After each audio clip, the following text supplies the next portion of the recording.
Es geht weiter. Letztes Jahr gab es 24 Adventskalenderboxen, ein bisschen größer. Dieses Jahr gibt es das Ganze in Mini.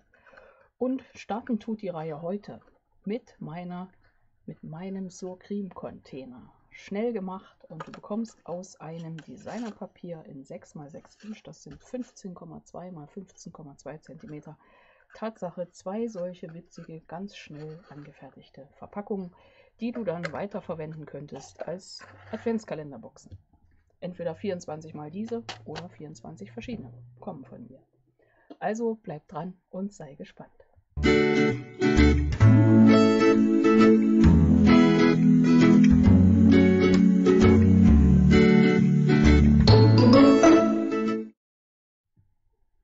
Hallo und herzlich willkommen in meiner Kreativwerkstatt. Es ist soweit, eine weitere Reihe zum Adventskalender basteln gibt es bei mir in diesem Jahr.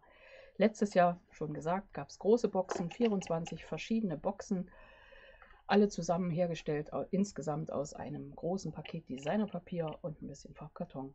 Und dieses Jahr dachte ich mir, gibt es das Ganze in Mini. Los geht's mit dem schnellen Surcream-Container. Und wie einfach der gemacht ist, das zeige ich dir hier. Und soll schnell gehen, also verquatsche ich mich auch gar nicht groß. Die Gestaltung der Boxen für den Adventskalender mache ich ganz zum Schluss und deswegen gibt es hier hin und wieder mal in dieser Reihe, in den 24 Videos, die es vielleicht hoffentlich werden, mal eine Deko-Idee für außen und mal eben nicht, weil ich dann sage, das ist eine Box, die wirklich in den Adventskalender reingehört. Hier habe ich das Designerpapier 15,2 x 15,2 Zentimeter in 6x6 Inch, also gibt es ein ganz tolles Paket im Mini-Katalog. Ich hätte gesagt im schönsten Glanz, habe es mir wieder nicht aufgeschrieben, so ähnlich wird es heißen. Okay, ich teile das, sage jetzt zum Anfang einmal, ich teile es in Inch. Das sind 3 Inch, das wären dann etwa circa 7,6 cm. Wenn dir das alles zu blöd ist, schneid das auf 15 x 15 zurecht und wir arbeiten einfach nur mit Zentimeter. Aber ich lasse das so, hier zählt jeder Millimeter an Größe. Meine Maße dann sind in Zentimeter. Also einmal aufgeteilt mittig, in dem Fall bei 3 Inch. Mit diesem Element arbeiten wir weiter. Wir ziehen jetzt auf beiden Seiten, an der kurzen Seite angelegt, bei 1 Zentimeter eine Falzlinie.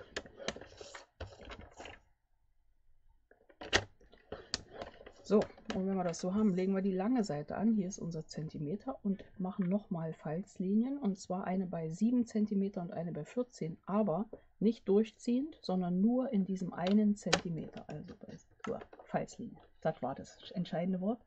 Falzlinie bei 7 cm und bei 14. Wunderbar. So, und damit nichts schief geht, lassen wir es so rumliegen, schieben jetzt auf 3,5 cm.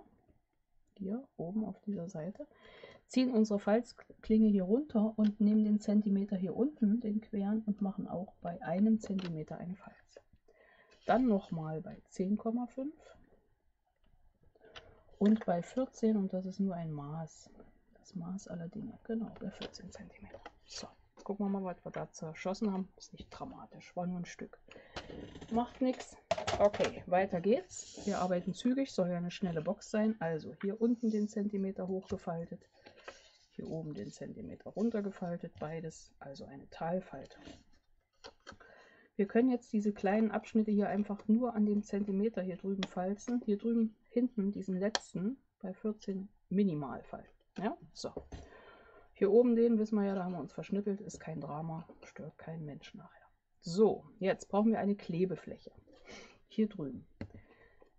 Von hier angefangen, jeweils bei 14 cm, ist ja hier eine Markierung, und an diese Markierung setzen wir unser doppelseitiges Abreißklebeband. Ich würde auch damit kleben, weil ich finde, das macht es einfacher. Hierhin, dann kleben wir das nachher so zusammen. Das heißt, wir brauchen noch eine Klebefläche hier.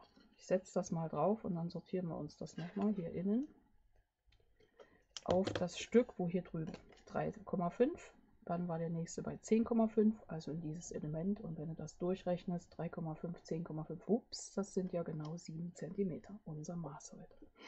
Ja, das heißt, jetzt wird es zum Ring gelegt. Falzen das hier einfach einmal, nicht gefalzt, sondern wir biegen es ein wenig. Schauen, dass wir unsere Markierungen hier bei 14 cm, wenn du dich erinnerst, kannst du mit Bleistift arbeiten. Wenn wir so schön sehen, dann setzen wir das hier bündig drauf und freuen uns, dass es gerade geworden ist. Wenn nicht, ist es halt ein bisschen schief. So, okay. Nichts falten. Jetzt hier oben diese Klebefläche, den Schutzfolie rausziehen und hier falten wir einmal das aufeinander. Schön glatt. Und hier unten ist es praktisch versetzt. Ne? Und das hier unten ist unser Verschluss. Und du siehst, eben angefertigt, schon hält es ziemlich gut. Und glaube mir, wenn du mal kurz eine Klammer dran setzt, ja, und das ein bisschen liegen lässt, mal ein bisschen nach links und rechts faltest, das hält dann zu. Und geöffnet wird es, indem ich hier drücke und hier geht es dann auf. Also wieder zudrücken, füllen, aufmachen, füllen, zudrücken. Wenn du das Ganze jetzt anhängen wolltest, mach vielleicht eine Klammer dran, Adventskalender zum Aufhängen, mach hier oben ein Loch rein, Bändchen dran und fertig ist das.